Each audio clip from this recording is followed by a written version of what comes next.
Hello everyone, this is Lavanya Ratan, Assistant Professor, Department of Mathematical Science and Computer Application, Bundelkhand University, Jhansi. Today I will discuss about scheduling algorithm. We have different type of CPU scheduling algorithm. First one is FCFS. FCFS stands for first come first serve CPU scheduling algorithm. First come first serve. Second is SJF. SJF means shortest job first algorithm. Next one is SRTF, that is shortest remaining time first algorithm.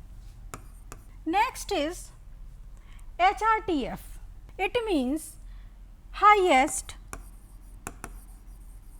remaining time first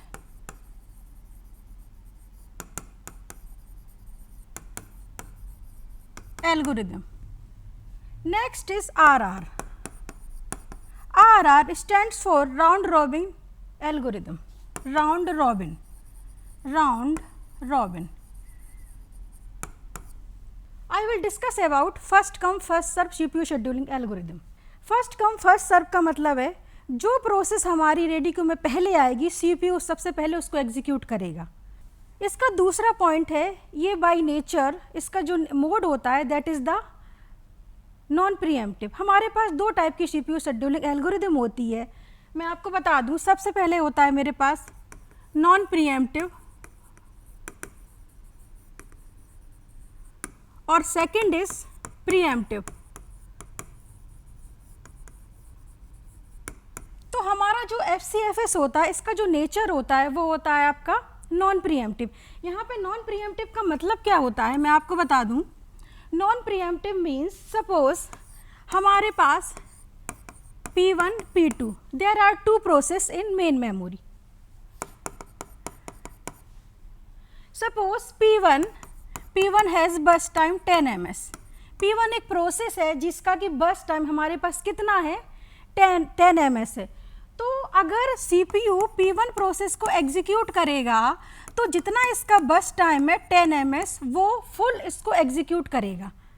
और in the case of अगर मैं बात करूं in the case of pre-emptive की, तो pre-emptive में क्या होगा. सपोज मुझे P1 को एग्जीक्यूट करना है तो पहले मैं क्या करूंगी, P1 को कुछ टाइम के लिए मैंने एग्जीक्यूट किया, दूसरी प्रोसेस आ गई P2 को एग्जीक्यूट किया, फिर क्या हुआ P1 को एग्जीक्यूट किया, फिर क्या हुआ P2 को एग्जीक्यूट किया, है ना. तो अगर मैं बात करूं दिस इज द प्रीएम्प्टिव. तो अगर मैं प्रीएम्प्टिव की बात करूं तो इसमें प्रोसेस को कुछ लिमिटेड टाइम तक हम एग्जीक्यूट करते हैं और in the case of non pre-emptive में जितना कि उसका बस टाइम होता है उतना फुल हम उसको क्या करते हैं, उतना हम उसको एग्जीक्यूट करते हैं. FCFS का जो ड्रॉबैक होता है that is the Conway effect. Conway effect क्या होता है. सपोज अगर मेरे पास कोई प्रोसेस है P1, ठीक है, और इसका बस टाइम है 100 ms और P2 प्रोसेस है इसका बस टाइम है 10 ms. This is the bus time. और P3 प्रोसेस इसका बस टाइम है मेरे पास 5 ms. तो अगर बिगनिंग में ही मेरे पास कोई बड़ी प्रोसेस आ जाती है तो अदर जो प्रोसेस है P2 और P3 इनको वेट करना पड़ेगा. P2 और P3 को वेट करना पड़ेगा. तो FCFS suffers from convo effect. इसके पहले मैं कुछ टाइम पैरामीटर डिस्कस करना चाहूँगी. क्या है टाइम पैरामीटर. कुछ टाइम पैरामीटर्स होते हैं. Suppose 80 stands for arrival time. अब यहाँ पे अराइवल टाइम का मतलब क्या है. Arrival time means the time eight which process enter in the ready queue. वह टाइम या पॉइंट ऑफ टाइम जिसमें कि हमारी प्रोसेस रेडी क्यू में एंटर हुई that is called the arrival time. Next is BT. BT stands for बस time. बस time का मतलब क्या है. Burst time means the amount of time where the process execute. वह वाला टाइम जिसमें कि प्रोसेस को अपना एग्जीक्यूशन कंप्लीट करना है that is called the bus time. Now CT stand for completion time. Completion time का मतलब यहाँ पे मेरा क्या है, means the time eight which process complete their execution. वह टाइम जिसमें कि प्रोसेस ने अपना एग्जीक्यूशन कंप्लीट किया that is called the completion time. Now next is TAT. TAT stands for turn around time. इसको मैं एक एग्जाम्पल के थ्रू आपको बताना चाहती हूँ कि what is the AT, VT, CT and TAT. Suppose मुझे किसी कंपनी में इंटरव्यू के लिए जाना है, तो मुझे कॉल आया कि आपका 2 बजे आपका इंटरव्यू होना है. तो मैं जिस टाइम पे कंपनी में इंटरव्यू के लिए गई, सपोज मैं 2 बजे गई, तो 2 क्या है हमारा 2 o'clock. It is the arrival time. It is the arrival time. ठीक है. अब बस टाइम, सपोज मेरा जो इंटरव्यू है, बस टाइम में एक प्रॉब्लम ये है, burst time it is not predictable, it is just an assumption. तो बस टाइम का मतलब है मेरा जो इंटरव्यू वो कितनी देर तक चलेगा, the amount of time. Suppose हमारा इंटरव्यू है मीन्स BT कितना होगा 30 मिनट्स. 30 मिनट्स चलेगा. मैंने क्या बोला था, द अमाउंट ऑफ टाइम, मतलब हमारा इंटरव्यू कितने टाइम तक चल रहा है. Completion time. कंप्लीशन टाइम का मेरा क्या मतलब है, मैंने कितनी देर बाद मैं उस ऑफिस से निकली, कब मेरा इंटरव्यू कंप्लीट हुआ, है ना.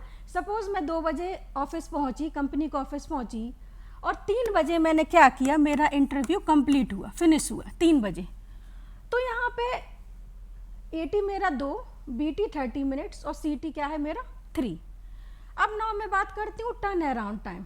Is basically the time difference between the completion time and arrival time. इसका एक फॉर्मूला है TAT equals to CT minus AT. तो टर्न अराउंड टाइम क्या होगा मेरा, यहाँ पे मेरा कंप्लीशन टाइम कितना है 3 और अराइवल टाइम कितना है 2. तो टर्न अराउंड टाइम मेरा कितना होगा 1 आवर, या इसको हम लोग क्या बोलते हैं 60 मिनट. तो ये मेरा क्या हो गया turn around. Turn around time basically वो टाइम है जिस टाइम तक प्रोसेस ने वेट भी किया और प्रोसेस ने एग्जीक्यूट भी किया.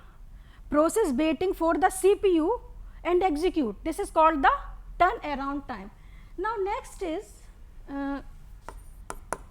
WT. WT is the time difference between the turnaround time and bus time. W2 क्या है, अगर मैं WT का मतलब ये है कि मैंने कितनी देर अपने इंटरव्यू के लिए वेट किया, मैंने ऑफिस में कितनी, मतलब ये ज़रूरी तो नहीं कि मैं तुरंत पहुंची और मेरा तुरंत इंटरव्यू हो गया ना, मतलब पॉसिबिलिटी है कि वहाँ पे क्यों होगा और मेरा इंटरव्यू कब आएगा. वेटिंग टाइम का मतलब ये है कि मैंने कितनी देर वहाँ पे वेट किया कंपनी में, ऑफिस में. तो यहाँ पे देखिए मैंने टर्न अराउंड टाइम मेरा कितना निकला था 1 आवर, मतलब 60, और बस टाइम मेरा कितना था 30. तो यहाँ पे मेरा कितना होगा 30 मिनट्स मेरा क्या होगा वेटिंग टाइम. रिस्पॉन्स टाइम का जो फॉर्मूला होता है that is the FR minus AT. FR minus AT, where FR stands for first response and arrival time. एक एग्जाम्पल के थ्रू डिस्कस करना चाहूँगी कि how does FCFS work. Suppose हमारे पास process ID AT and BT. Okay, now we have 5 process P1, P2, P3, P4, P5. Okay, and arrival time is 0, 1, 2, 3, 4, and bus time is 4, 3, 2, 1, 5. So this is the FCFS.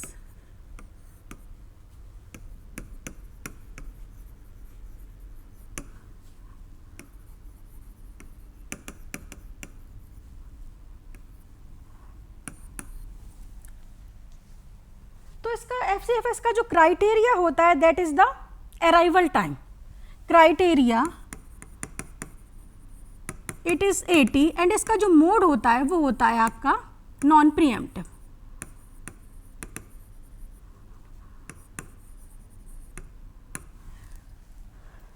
तो mode का non pre-emptive का arrival time का मतलब है जो process मेरी पहले ready queue में आएगी हम पहले उसको शेड्यूल करेंगे. तो द क्वेश्चन अराइजेस, हमें कैसे पता चलेगा कौन सी प्रोसेस रेडी क्यू में पहले आएगी. तो the smallest number represent the earlier time. Smallest number represent the earlier time. Suppose 0. 0 is the smallest number. So 0 is the earlier time. Then next 1, then next 2, then next 3, then next 3. अब इसमें हमें क्या calculate करना है? Suppose इसमें हमें calculate करना है what is the turn around time of each process and what is the waiting time of each process and what is the average waiting time, average waiting time, ये हमें calculate करना है. So now इसको calculate करने के पहले हम लोग एक गैंट चार्ट ड्रॉ करते हैं. Gantt chart. अब ये गैंट चार्ट क्या होता है? गैंट चार्ट इज नथिंग, ये क्या है? This is the order of the process, कि किस ऑर्डर में हमारे पास प्रोसेस आई हुई हैं. हम लोग इसको स्टार्ट करते हैं. तो सबसे पहले हमें क्या देखना होगा? हमें सबसे पहले ये देखना होगा एट द टाइम ऑफ 0 पे हमारे पास कौन सी प्रोसेस है. तो हमने देखा कि एट द टाइम ऑफ 0 पे हमारे पास कौन सी प्रोसेस है? हमारे पास P1 है, तो हमने P1 लिया. P1 लिया. अब P1 को हमें कितना एग्जीक्यूट करना है? इसका बस टाइम है मेरे पास 4, क्योंकि इसका मोड जो है वो नॉन प्रीएम्प्टिव है. तो जिसका जितना इसका बस टाइम है उतना हम इसको फुली एग्जीक्यूट करेंगे. मीन्स 4 पे हमारा P1 कंप्लीट हुआ. अब हम ये देखेंगे कि अभी हम किस पोजीशन पे हैं. अभी हम लोग हैं एट द टाइम ऑफ 4 पे. तो अब देखिए इसके जो बीच में क्या होगा, मिडिल में क्या होगा? 1 2 3, 1 2 3 टाइम्स भी आए होंगे. तो मैंने ये देखा कि एट द टाइम ऑफ 1 पे मेरे पास कौन सी प्रोसेस आई? P2 आई. उसके बाद क्या है? P3 है. उसके बाद क्या है? P4 है. उसके बाद क्या है? P5 है. अब ये सारी प्रोसेस मेरी रेडी क्यों में आ गई? वन मोर थिंग, P1 मेरी फुली एग्जीक्यूट हो गई. तो दिस इज ये टर्मिनेट हो गई. अब मुझे नेक्स्ट प्रोसेस किसको एग्जीक्यूट करना है? क्योंकि इसका क्राइटेरिया क्या है? Arrival time first come first serve. तो मैं क्या करूंगी? मैं किसको एग्जीक्यूट करूंगी? मैं करूंगी P2 को एग्जीक्यूट. मैंने P2 को एग्जीक्यूट किया. P2 का बस टाइम कितना है? P2 का बस टाइम है मेरे पास 3. अब ये देखिए P2 को CPU मिला 4 पे, एट द टाइम ऑफ 4 पे. मीन्स P2 ने वेट किया एट द टाइम ऑफ 4 तक और उसको CPU मिला और उसको बस टाइम कितना है? 3.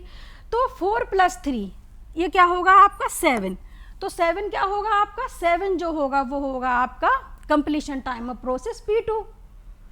अब क्या है? अब मैं नेक्स्ट देखूंगी नेक्स्ट प्रोसेस कौन सी है मेरे पास. नेक्स्ट कौन सी है? 2 पे. मैंने देखा मेरे पास P3 है, मेरे पास P3 है. P3 का बस टाइम कितना है? P3 का बस टाइम मेरे पास 2 है. तो फिर मैंने देखा अब मुझे P3 पे CPU मुझे कब मिला? P3 को CPU मिला एट द टाइम ऑफ 7 पे और इसका बस टाइम कितना है? 2. तो ये हो गया आपका 9. 7 + 2 9. Next process, next arriving process we have P4. P4 का बस टाइम मेरे पास 1 है और 9 पे इसको CPU मिला तो 9 + 1 = 10. नाउ नेक्स्ट प्रोसेस P5 है. P5 का बस टाइम है मेरे पास कितना? ओके ये है आपका 5, तो ये हो गया आपका 15. ओके. नाउ उसके बाद हमें इसका फाइंड आउट करना है what is the completion time. तो हम लोग इसका कंप्लीशन टाइम कैसे कैलकुलेट करेंगे? इसके लिए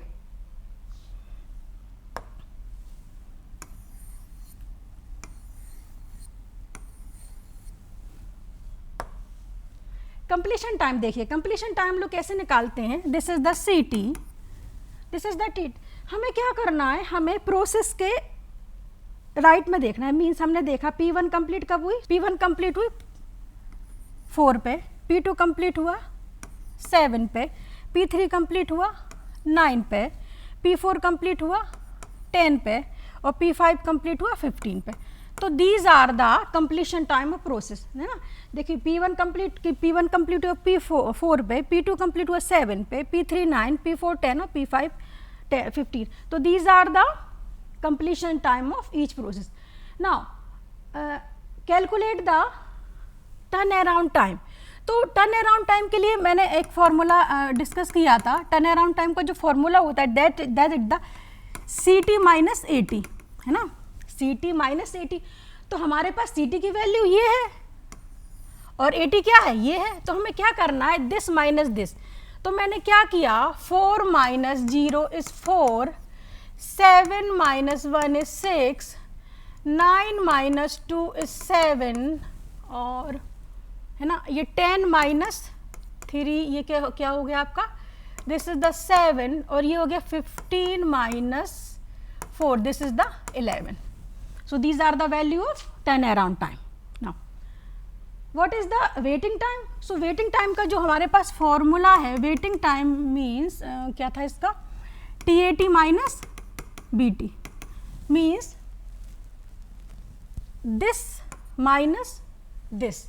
सो TAT हमारे पास कितना है, ये निकले ना TAT, 4 minus 4 is 0, 6 minus 3 is 3, 7 minus 2 is 5 और ये है आपका 7 माइनस, है ना, ये बस टाइम है ना, 7 माइनस 1 इज 6 और ये हो गया आपका 11 माइनस 5 इज 6. ठीक है, तो these are the waiting time of each process. Now हमें क्या कैलकुलेट करना था, एवरेज वेटिंग टाइम. तो एवरेज वेटिंग टाइम हम लोग कैसे कैलकुलेट करेंगे, total number of waiting time divide by number of process. तो हमने कर दिया, ये कितना हुआ आपका 8 प्लस ये हो गया 12, दिस इज द 20 और नंबर ऑफ प्रोसेस कितनी है 5, तो दिस इज द 4 ms. तो 4 ms मेरे पास क्या आ गया, average waiting time.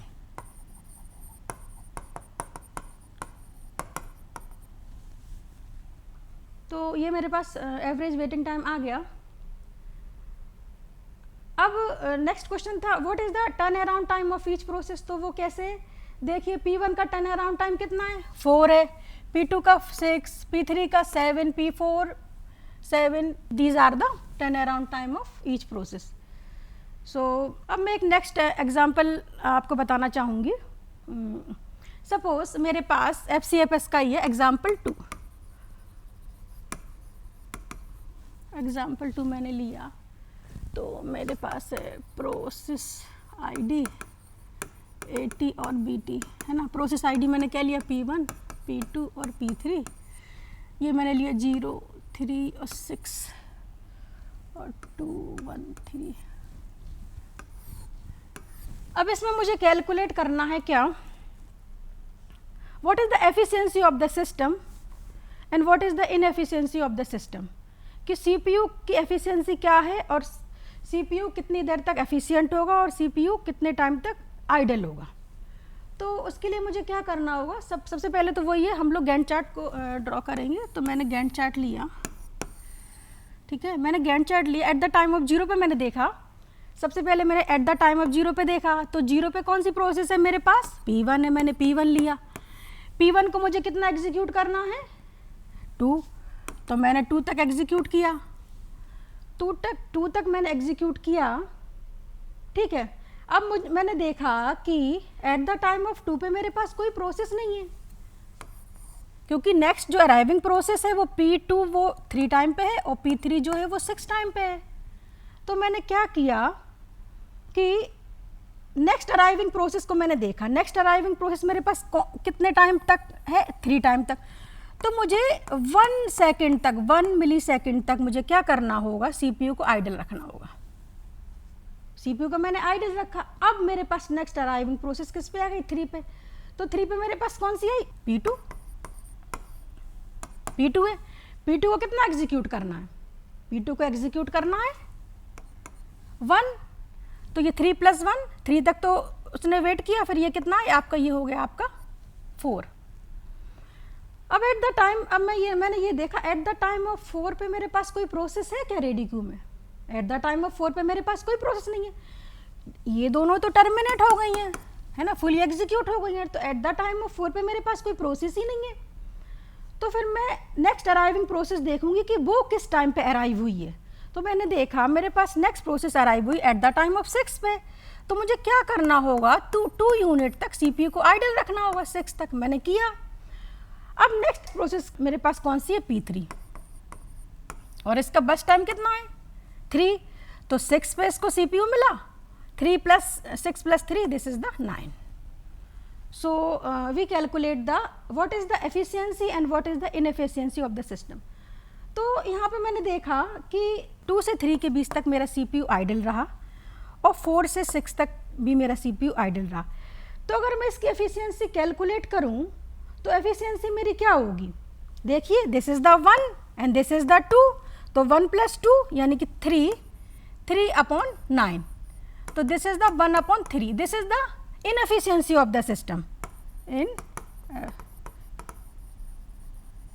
Inefficiency of the system.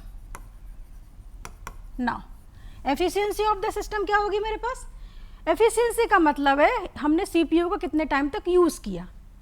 तो मैंने देखा कि देखिए ये हो गया आपका कितना 2, ये 2 हो गया, और ये हो गया आपका कितना 1, तो 3, और ये हो गया आपका कितना 3, तो 3 + 3 means 6/9, this is the 2/3, this is the efficiency of the system.